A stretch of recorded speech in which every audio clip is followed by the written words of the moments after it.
Guys फिर से आ जाओ अक्षय के रिव्यूज विद कोनी मंडी जी की वीडियो। आज की कहानी उसी शक्ति के बारे में है। रिहान और नेहा दोनों ही राइटर्स थे और मुंबई शहर की भागदौड़ से थक चुके थे। दोनों ने फैसला किया कि वो मुंबई शहर से दूर एक घर ढूंढेंगे और वहीं रहेंगे। महाराष्ट्र में एक छोटे से गांव में उन्हें एक हवेली ना घर ना फ्लैट, सीधा हवेली लेनी है भाई। इतना पैसा कहां से रहा है? और तब से वो खाली पड़ी थी, इसलिए वो उन्हें सस्ते में मिल गई। सब कुछ अच्छा था, पर एक दिन जब रियान अपना पुराना सामान अनपैक कर रहा था, तब उसे बेसमेंट से एक आवाज आई। उसने बेसमेंट का दरवाजा खोला तो उसमें एक पुरानी रॉकिंग चेयर पड़ी थी, जो बार बार एक बड़े से संदूक पर अपने आप गिरे जा रही थी। वो संदूक बहुत पुराना था और उस पर जंग लगा ताला भी था। रियान को ऐसा लग रहा था जैसे उस संदूक के अंदर से कुछ हिल रहा है। रिहान ने उस संदूक पर लगे ताले को तोड़ दिया। जब उसने वो संदूक खोला तो अचानक उसे एक ठंडी हवा महसूस हुई। उसके अंदर लाल कपड़े में लिपटी एक गुड़िया थी, जिसके नीचे एक किताब पड़ी थी और उसके कुछ पेजेस फटे हुए थे। उन पेजेस पर लिखा था त्रिगोरी छूना। अगर ऐसा मेरे साथ होता ना भाई, मैं हवेली क्या, मैं पूरा खानदान चेंज कर दूंगा भाई। क्या है? उसने उस गुड़िया से वो लाल कपड़ा थोड़ा सा हटाया। गुड़िया की आंखें सफेद थीं और शरीर काला। उस गुड़िया में कुछ अजीब सी बात थी, इतनी कि रिहान उस गुड़िया समेत उस संदूक को ऊपर अपने स्टडी रूम में ले गया। लेकिन इस घटना के तुरंत बाद रिहान की जिंदगी पूरी तरह से बदल गई। रिहान को पूरी रात अजीब सी आवाजें आती रहीं, जैसे कोई दर्द में चीख रहा है, उसे बुला रहा है। लेकिन जब जब वो आंख खोलता तो कमरे में उसके और उसकी वाइफ नेहा के अलावा कोई नहीं होता। एक बार रियान अपनी स्टडी में बैठा कुछ लिख रहा था कि अचानक ही कमरे की सारी लाइट्स फ्लिकर करने लगीं और कुछ ही सेकंड्स में कमरे की सारी लाइट्स और बल्ब एकदम से फट गए। तभी उसे घर के बाहर किसी के जोर से चिल्लाने की आवाज आई। उसने बाहर जाकर देखा तो वहां एक काली बिल्ली बेरहमी से मरी पड़ी थी। उस दिन के बाद से रियान को हर वक्त ऐसा महसूस होने लगा था कि उनके घर में कोई और भी है। वो बेसमेंट की रॉकिंग चेयर सारा टाइम अपने आप ही हिलती रहती। हर समय रियान को चीखें सुनाई देती। उसे रात के अंधेरे में घर के अंदर मरे हुए लोगों के चेहरे भी दिखने लगे थे। वो चेहरे बेहद डरावने होते थे, लेकिन पल भर में उसकी आंखों के सामने से गायब हो जाते थे। रिहान को कुछ समझ नहीं आ रहा था, इसलिए उसने ये सारी बातें नेहा को बताईं। लेकिन नेहा को उसकी बातों पर विश्वास नहीं हो रहा था। रिहान ने फैसला किया कि वो संदूक से मिली उस किताब को पढ़कर त्रिगोरी से जुड़ा राज जानने की कोशिश करेगा। रिहान सारा टाइम उस गुड़िया और उन पन्नों को पकड़कर उन्हें डिकोड करने में लगा रहता। रिहान इतना पागल हो चुका था कि वो खुद घर के आसपास के लोगों से त्रिगोरी के बारे में पूछने लगा। और तब उसे किसी ने एक पंडित के पास भेजा। जब वो उस पंडित से मिला तो उस पंडित ने रिहान को कुछ ऐसा बताया जिसे और ले लो भूत से मजे। जल्दी बताओ, क्या उसकी फटके चार हो गई या फिर ऐसा बताया जिसे सुनकर रिहान के रोंगटे खड़े हो गए।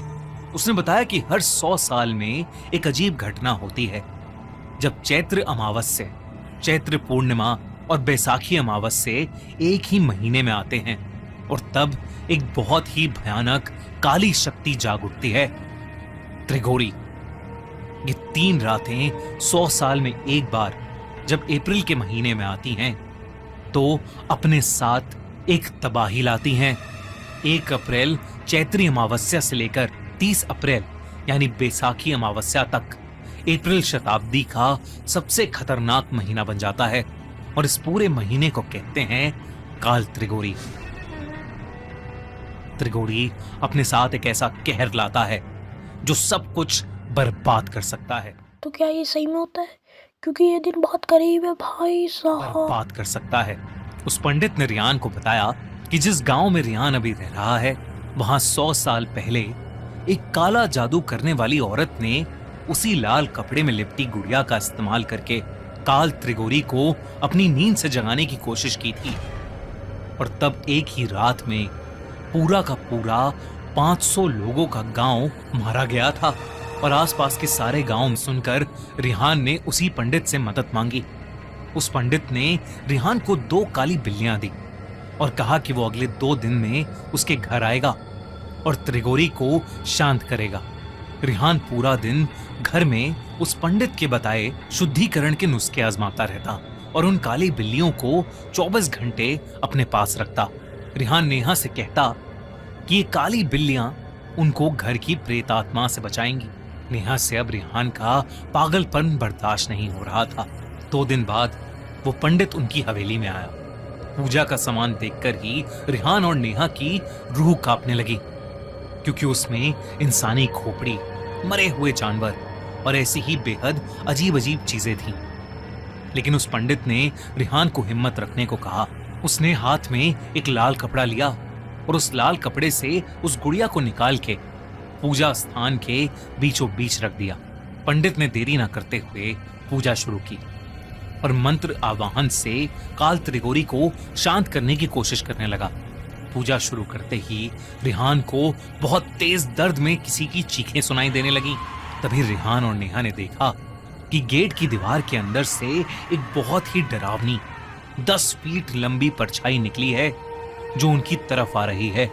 जैसे जैसे वो परछाई उनकी तरफ आ रही थी, वैसे वैसे घर की सारी लाइट्स अपने आप फूटती जा रही थीं। तभी एकदम से बहुत ही तेजी से दरवाजा खुला और वो परछाई घर के अंदर आकर हवा में कहीं गायब हो गई। और तभी घर की सारी चीजें हिलने लगीं। वो बिल्लियां आपस में एक दूसरे से इतनी बुरी तरह लड़ने लगीं कि उन्होंने एक दूसरे को नोच काट कर मार डाला। नेहा को अपनी आंखों पर विश्वास नहीं हो रहा था। उसे लगा कि ये सब उस गुड़िया की वजह से हो रहा है, इसलिए उसने हड़बड़ी में बिना लाल कपड़े के उस गुड़िया को उठाया और उसे काट कर जला दिया। ये देखते ही वो पंडित कांप उठा। उसने बताया कि काल त्रिगोरी से ऐसे छुटकारा नहीं मिलेगा और बिना लाल कपड़े के उस गुड़िया को छूने की हिम्मत करके नेहा ने अपने पूरे परिवार को संकट में डाल दिया है और अब उन्हें मरने से कोई नहीं बचा सकता। वो पंडित पूजा को बीच में छोड़कर ही घर से जाने लगा। रिहान उस पंडित से मदद की भीख मांगता रहा, लेकिन वो पंडित इतना घबराया हुआ था कि उसने कुछ नहीं सुना और वो वहां से चला तो गया। सीधी बात ये है कि एक शराबित बुढ़िया ने बनाई, एक शराबित गुड़िया और दोनों अल्लुड़। अरे ये क्या बोलने वाला था? अरे दोनों चूड़ियां चूड़ियां चूड़ियां।